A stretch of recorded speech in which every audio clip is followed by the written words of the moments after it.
Alright everybody, it's the moment you've all been waiting for. Today I give you the final results of the Insane in the Rain Music Jazz Challenge.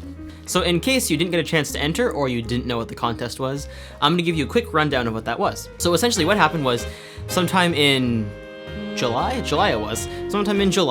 I issued a contest to the viewers on my channel saying, hey, I want you to make a jazz cover of any video game song in a week, all by yourself. And, I expected like 50 or 60 people to think, oh, that's a cool idea, I'll enter it and show them what I can do. 50 to 60 was a very bad estimate. We got 144 submissions. That's incredible. I think that's even more than Family Jewel 7X challenge, which happened a couple years ago. So this might be one of the biggest contests that the VGM community on YouTube has really ever experienced, and I'm honored to be the host of that. Thank you guys so much for entering and making such great music for me to listen to.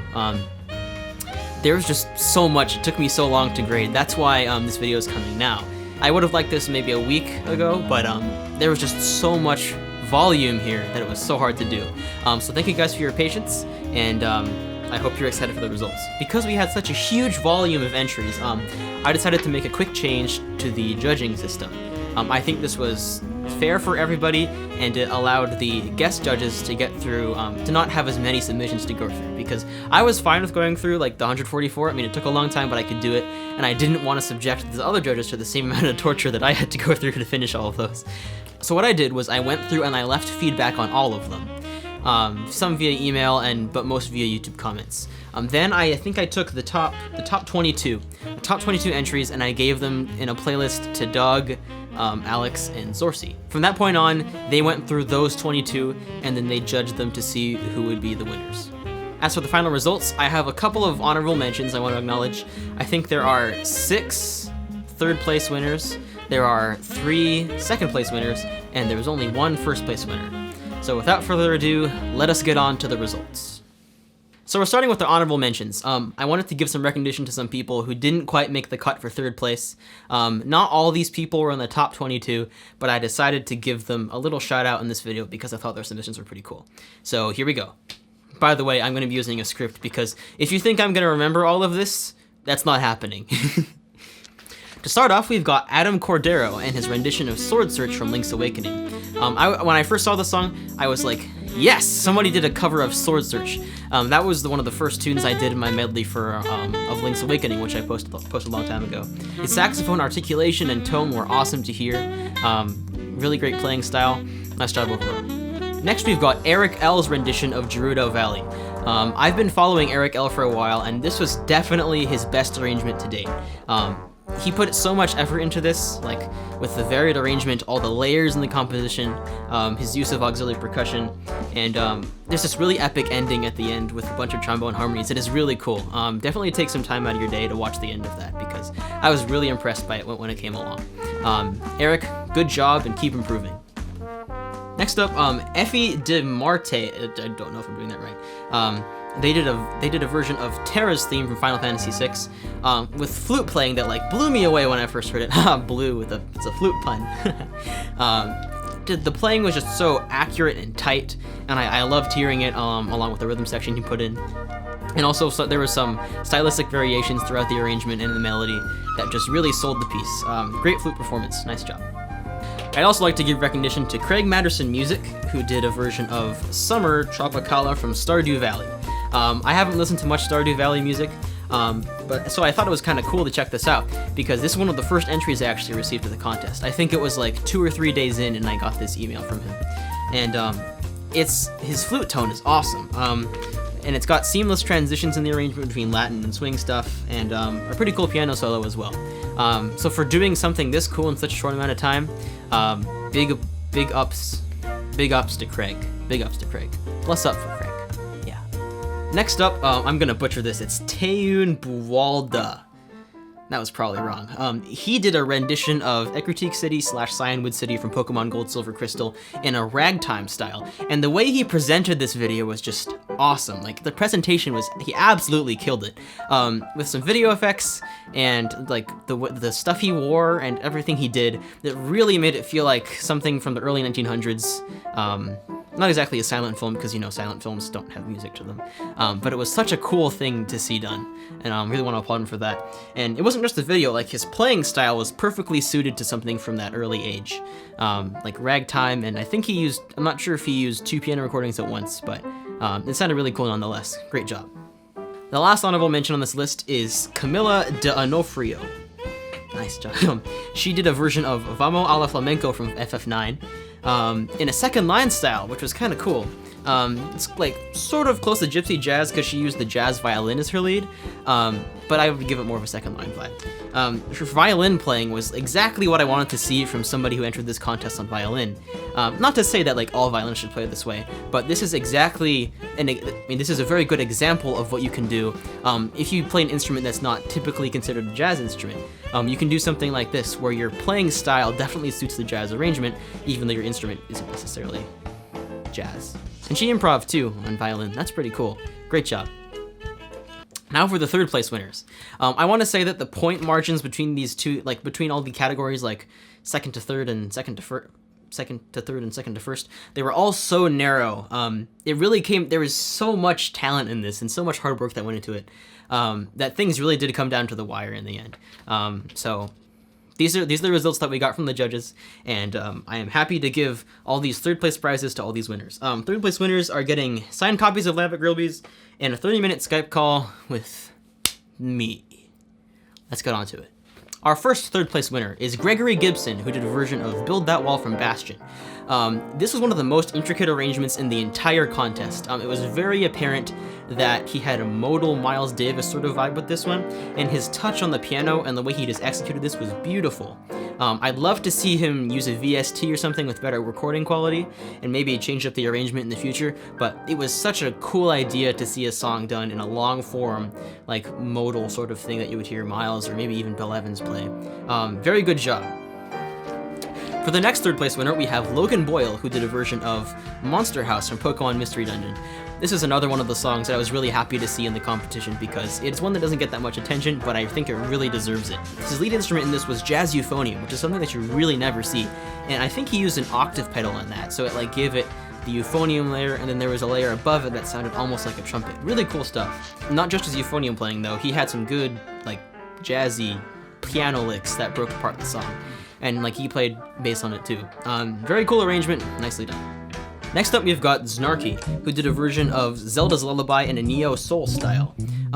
He had such a good feel in this one, and I could immediately tell it from like the first bass lick he played that he had really listened to artists like, you know, D'Angelo, like Robert Glasper, Jacob Collier, people like that. It was so soulful, and he gave some really awesome harmonies to the tune.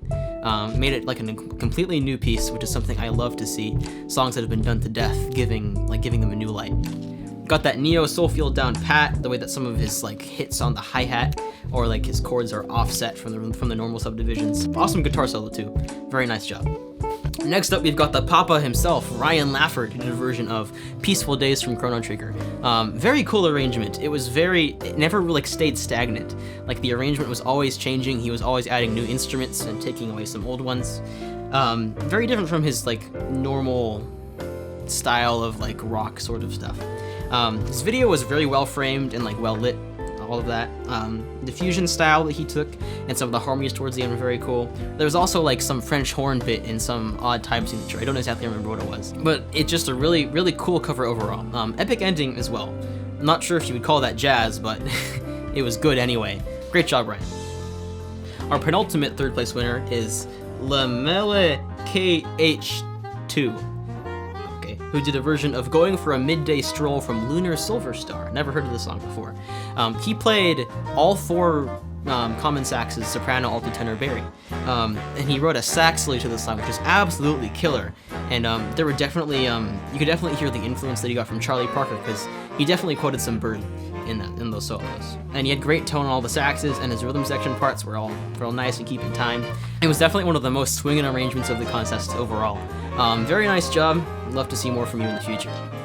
And our last third place winner is Ricardo Basora, who did Psycho Warrior from Castlevania II Belmont's Revenge. I heard this and I was really impressed by his drum programming actually. It's very detailed and very responsive to his playing. His guitar lead and his solo parts were also executed very well, very clean. And he had a bass solo too, like, can't go wrong with that. Definitely check that one out. That was one of my more favorite entries. The drums were awesome, man. Good job. Alright, time for the second place winners. There are 3 of them. These winners get a signed copy of Live at Girlby's from me, the Skype call, and I will play a part for them in one of their videos. Let's get to it. Our first second place winner is Palette Project, who did a version of Dark World from Link to the Past. This song has been done a lot, but this guy just really took it to a whole nother level. The arrangement he wrote was never boring. Like, I was watching it and it didn't feel like that amount of time had gone by, you know? It was such a cool arrangement, executed very well, lots of variety in it. He had a super cool groove, played a bunch of instruments, and had some really nice drum programming as well. And then there was like the 7/4 part, which I was like, nobody thinks of a 7/4 Dark World, how'd you do that? And it was really cool. Also, he used dynamics really well. Like, a lot of these submissions had some had pretty stagnant dynamic levels, but this guy just like really took it down to one section and then really brought it back up towards the end, and it was really, really cool to hear. Awesome job, Palette Project, and I'm excited to play it for you in one of your videos. The next second place winner is Drodash 2. I mean, it's II, but I guess that's 2. He did a version of Zelda's Lullaby, and one of my personal favorite arrangements from this entire contest. I heard this and I was like, 80s music? I love 80s music. I'm a big fan of bands like the Brecker Brothers and Steps Ahead, and this was such a cool like song done in that style, and I just like, I first heard this and I was like, I stopped like listening to it intently, and I just started like dancing in my chair and like clapping around, you know? Like, when a song does that to you, like, it's really good. It was just so cool. I don't have that many words to describe it. It's just awesome. Definitely check that one out. I'm very excited to play a sax part on one of your arrangements. And also, like, towards the end, just when I thought the 80s was gonna keep going, it drops into a swing style. And I'm like, you can play swing too? Well, you can do everything! So, Jordash, great job overall, and I'm excited to play for you in one of these future videos. And for our last second place winner, we have none other than Pajama Pants Music, who did Snowman. Julia's video style, I've been watching her for a while. Her video style is impeccable. She has awesome borders, awesome lighting, and awesome framing with her videos, and she captured the ambient effect of the snow very nicely with the snow particle effect she put in. Her vocal parts are awesome, of course, but it wasn't just the lead vocal, it was the background vocals too. Like, you could tell there was so much attention to detail put into the backgrounds that it really made the arrangements shine. So I was listening to this, and at first I thought, wow, she's doing a cappella stuff, jazz, this is kind of nice. And then, like, it comes to it slows down, and then, like, the fast part hits where she, like, changes up the tempo, and I was just like, whoa, this is the best thing ever. Her drum programming there, I know I've said drum programming over and over in this one, but this is, like, really good jazz drum programming. For some reason, I heard some bass drum comping, and I was like, wow, she really paid attention to that stuff. There's so much energy and musicianship apparent in this video, and I am very excited to play on one of Julia's videos in the future. I actually am playing one of her videos in the future before this contest, but I guess we'll add another one with this contest. Awesome. Alright, and the final moment has been here. There is one person who you might have been listening to earlier who didn't get mentioned yet, and I'm about to reveal it to you. The first place winner of the Insane in the Rain Music Jazz Challenge. The winner gets to play a part in one of my videos. Yes, that's right, they will be on my channel. And they will get a used read from me, which I don't really know if you want that, but I'm gonna give it to you anyway. Here is the first place winner.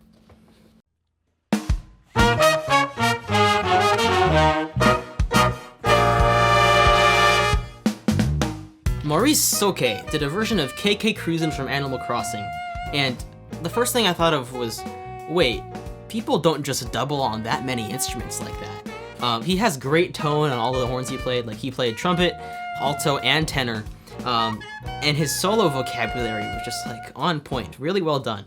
I think the only instrument he didn't actually play live in this entire arrangement was drums. And he played bass, keyboards, all the horns, really well executed overall. I was listening to this and I heard his sax solo and I knew it was pretty good. But then I heard his sax solo and I was like, wow, that's a great sax solo. It was written very nicely. The harmonies were very well written. It didn't sound awkward at all.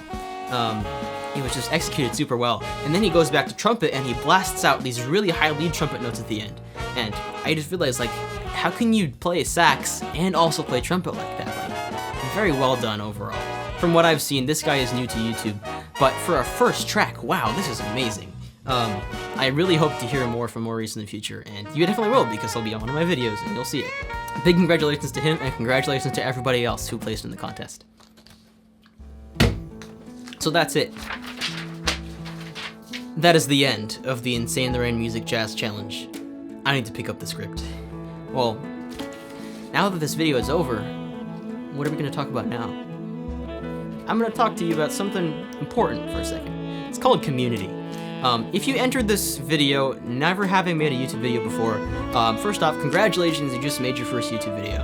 I hope you've realized this by now, but this contest was less about the prizes and more about providing some sort of incentive for you guys to get off your butts and make a YouTube video. All of you should be very proud of the fact that you managed to do this in a week. Making something this complex it takes a lot of time, you know?